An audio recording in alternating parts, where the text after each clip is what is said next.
One of those parables that you don't expect from the Prince of Peace.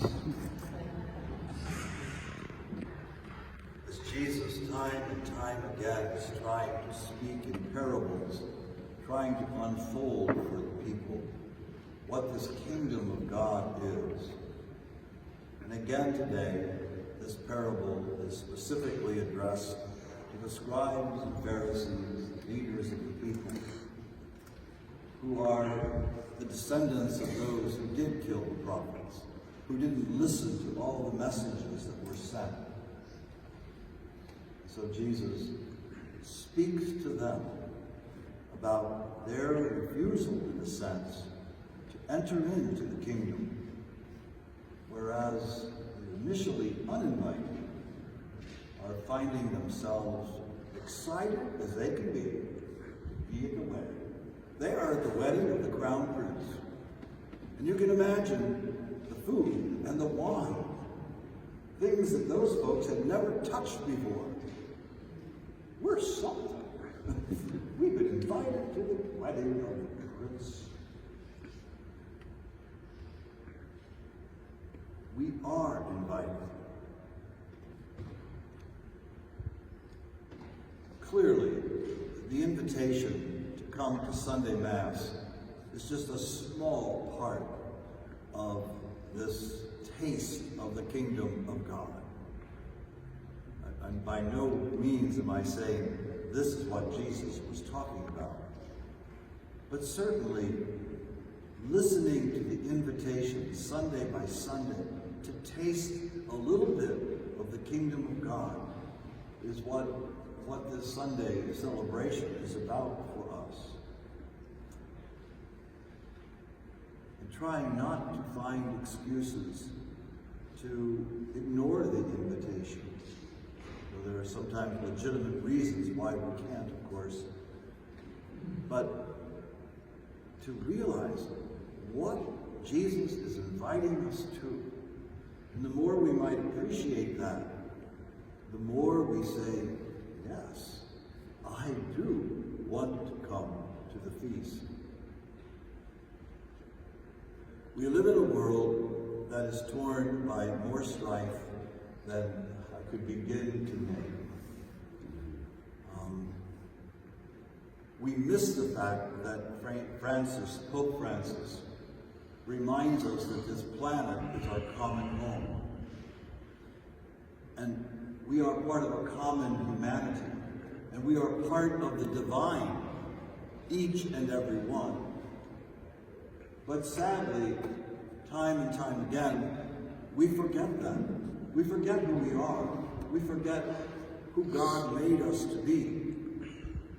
And we fall into the trap of building walls and separating ourselves one from another. For millennia now, Israelis and Palestinians have suffered that sense of division. They can't see one another as brothers and sisters, part of a common humanity, stuck in their religious and political views. And now again it erupts into something terrible. Russian and Ukrainian, so divided now, and experiencing anything so far short of the kingdom of God. But we know that kind of disruption and partisanship in our own country, and we know it in our own families. If Republicans and Democrats could just look across the aisle and see a common human person who are all trying to do something good for this country, if we could separate ourselves from past experiences of enmity, perhaps we could come a little closer to the kingdom of God. Even in your own families at times. I know it was true in my family. Sometimes the dinner table is an uncomfortable place because you're scared to death what Uncle Henry is going to say. or I'm not feeling at all at peace with my own brother, which was true some time ago. Differences, things that divide us. Pope Francis, in calling for this synod, is asking the whole church, represented by the folks that are there, to really listen to one another. Put aside the things that divide us and listen to one another. I think in that synod hall, they are probably experiencing a deep taste of the kingdom of God. Hearing one another, hearing what pains one another, what challenges and what hopes and dreams, and what people are scared to death could change. But listening to one another in that synod hall.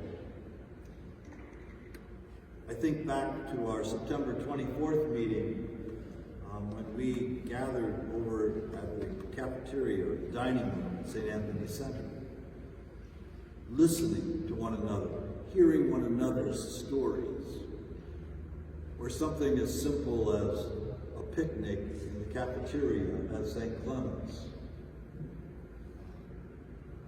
Wherever we gather, in the dining room back here, those are all small opportunities, but opportunities nonetheless, to enter into the kingdom of God, to see one another, sometimes in a different light than we might sometimes do. So often, even in the Catholic Church, people are so rooted in being a Republican or being a Democrat, they find it very hard to enter into dialogue with a fellow member of the church. Nationalities, race, religion, all kinds of things can divide us. The image of Isaiah, inviting all people to come to the mountain and to share in this rich meal, is similar to the story that Jesus tells in the gospel today. The king invites, eventually, the good and the bad, the rich and the poor, people who never thought they would ever be at the king's palace, enjoying a wedding feast. And yet, they have been invited. And they have accepted the invitation. The little strange ending to that parable causes some consternation, like the guy that shows up without the wedding garment. There's a certain protocol in being at a wedding. And for him to ignore that, he went into the hall, but he didn't come in with the right attitude. He didn't come in with the right set of his mind. And that can happen to us too. We have to come particularly with an openness. Every time we are in meeting another person, every time we're at a table having conversation, we need the garment of openness to be able to enter into a sort of communion with one another.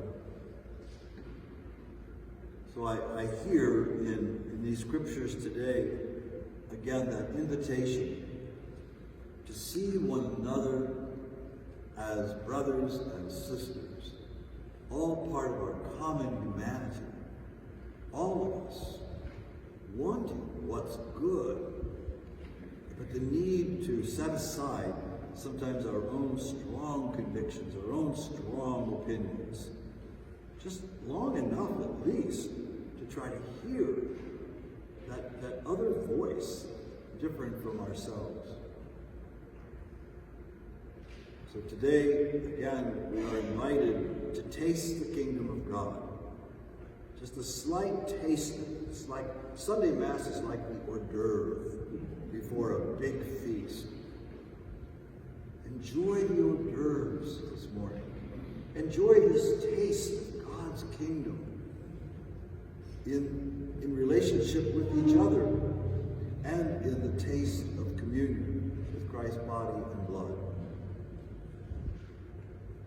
This week, all of us Franciscans will be having our own kind of synod in Kansas City as we come together as a country into one new group province. I told somebody earlier, as an introvert, it's like, oh my God, all these people, all this talking, I'm just going to wilt in it. But I will do my best to engage and be part of it as everyone coming to that will.